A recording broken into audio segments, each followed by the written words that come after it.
Welcome to the channel PK 2023. Hope everyone has a good time watching our videos. A Force Awakens, Liverpool demolition, a platform to build Jurgen Klopp's next empire. Liverpool have endured a turbulent season, but the reinvention of Cody Gakpo and Darwin Núñez assumes their status in a new Liverpool era.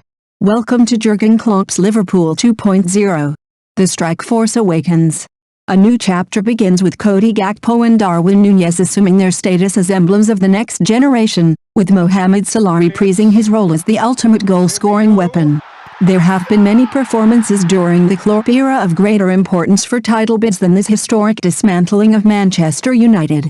There have been many others worthy of exhibits in the club museum as they facilitated European glory. But when the day comes for a retrospective on Klopp's Liverpool career, it is doubtful there will be many so symbolic for a manager seeking to remedy the only glaring omission from his decorated CV. Wherever he has coached, Klopp has always built one team capable of reaching its ceiling. He is yet to do it twice at the same club. That is the challenge he accepted when signing a new Liverpool contract 12 months ago, although the expectation then was he could evolve the team so casually and effectively the disturbance would be minimal. Not so. This has been a turbulent campaign. Sadio Mane is long gone.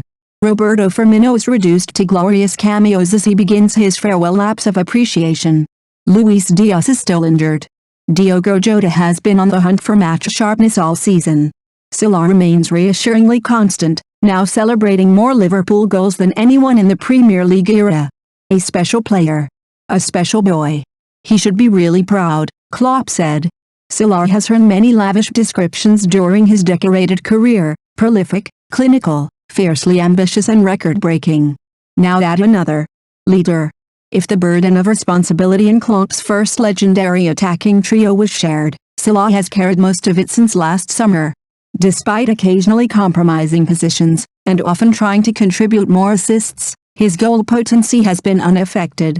We are now seeing Salah as a mentor to his young apprentices rather than a rival for top billing. Gakpo a particular beneficiary as Manchester United were submerged under the tidal wave of attacks towards the Kop throughout the second half. Gakpo moved to Anfield 2 months ago. On Sunday he truly became a Liverpool player. We can even identify the precise moment it happened. Some will say it was after 43 minutes when he opened the scoring in the 7-0 victory, cutting inside Raphael Varane before stroking into the bottom corner past David De Gea. That was an exceptional goal, but the real statement followed. A more compelling argument is Gakpo announced himself completely 2 minutes into the second half when he received Salah's cute pass before delicately chipping De Gea from an seemingly impossible angle. If Gakpo's first was all about poise and technique, the second added swagger, cheek and cunning, with a celebration in front of the Kop that screamed, "Here I am." With it, there is no debate as to who is the natural Firmino replacement. Then there is Núñez, described by Klopp as a force of nature, still prone to deviate between the absurd and the absurdly effective. He lacks the measured subtleties of Mane.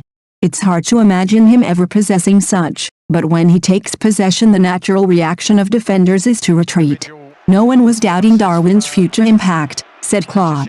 And yet for all the obvious euphoria around Anfield, Klopp was balanced in his appraisal, describing the result as a freak and even restraining himself from the usual fist-pumping to the Kop as he signaled the team had further to go to guarantee Champions League football.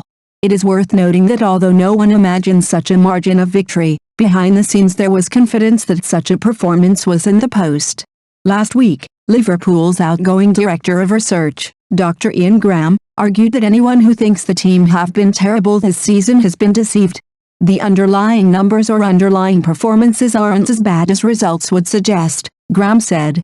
Klopp was similarly upbeat despite the state of the league table, pointing that until 2 weeks ago Liverpool still had second most possession in the Premier League and enough shots on goal to suggest they should be in a title challenge. Stats-wise we are up there, he argued. Such comments were open to ridicule. This result in performance shows they were onto something. Liverpool are evidently caught betwixt a team that can be humiliated by Real Madrid 1 week, placid away at Crystal Palace the next, but still capable of earning the club statisticians over time with fiesta performances. There could be no more invigorating way to kickstart Klopp's reimagining of Liverpool.